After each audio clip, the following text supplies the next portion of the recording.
UGC की guidelines के बाद देश में जनरल और ओबीसी कैटेगरी नाराज थी, जिसके बाद सुप्रीम कोर्ट ने रोक लगा दी है। लेकिन गलती सरकार की थी कि जब ये गाइडलाइंस तैयार हो रही थी या जो जो इनको तैयार करवा रहे थे उस पर सरकार की नजर क्यों नहीं थी। धर्मेंद्र प्रधान जी क्या कर रहे थे।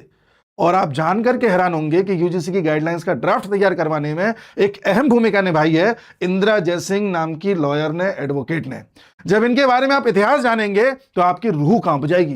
ये इंदिरा जयसिंह वही हैं जिन्होंने अफजल गुरु की फांसी को रोकने के लिए पिटीशन दायर करवाई थी कि इनकी फांसी रोक दी जाए। अफजल गुरु वही है जिसने 2001 में संसद पर हमला करवाया था। ये इंदिरा जयसिंह वही है जो उस टीम में शामिल थी जो याकूब मेनन की फांसी भी रुकवाने के लिए आधी रात को अदालत खुलवा रहे थे, लेकिन कोर्ट ने इनकी याचिका खारिज कर दी थी। इंदिरा जयसिंह वही हैं जो निठारी कांड आपने सुना होगा, जो बच्चों को मार के खा जाता था, उसका आरोपी था सुरेंद्र कोहली, इसको छुड़वाने में भी रोल निभाया है। इंदिरा जयसिंह वही हैं जो वर्तमान में कह रही हैं कि शारीरिक संबंध बनाने की जो उम्र है वो मिनिमम 18 से घटा करके 16 कर दी जाए। आप जानते हैं अगर ऐसा हो गया तो जो धर्मांतरण हो रहे हैं बड़े स्तर पर वो और ज्यादा बढ़ जाएंगे। इंदिरा जयसिंह वही हैं जिन्होंने सेक्शन 377 लागू कराने में पूरी ताकत लगा दी जिससे होमोसेक्सुअलिटी ज्यादा से ज्यादा इस देश में हो। इंदिरा जयसिंह ने तो निर्भया के आरोपियों को फांसी ना हो जाए उसका भी प्रयास किया था और निर्भया की मां से बोला था कि सोनिया गांधी से सीखते हुए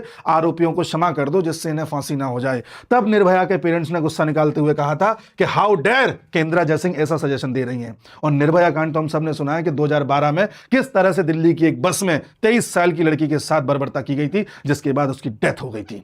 ऐसे आरोपियों की फांसी को भी बचाने का प्रयास कर रही थी इंदिरा जयसिंह। और इंदिरा जयसिंह को तो सोनिया गांधी जैसे लोग भी पसंद करते थे। सोनिया गांधी ने इंदिरा जयसिंह को 2009 से 2014 तक एडिशनल सॉलिसिटर जनरल बना के रखा था। फिर 2014 में मोदी सरकार ने हटाया था इंदिरा जयसिंह को, हमें ये नहीं चाहिए। और इंदिरा जयसिंह जैसे लोग एक एनजीओ भी चलाते हैं जिसका नाम है लॉयर्स कलेक्टिव।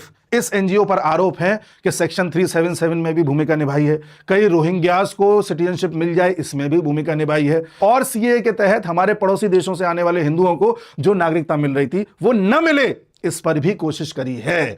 और सबसे बड़ी बात, इस एनजीओ को 2007 से 2014 के बीच 32 करोड़ रुपए की फॉरेन फंडिंग प्राप्त हुई है, विदेशी पैसा प्राप्त हुआ है। और सबसे ज्यादा पैसा ओपन सोसाइटी फाउंडेशन जो कि जॉर्ज सोरोस की है और फोर्ड फाउंडेशन से प्राप्त हुआ है। ये सब डीप स्टेट का हिस्सा है।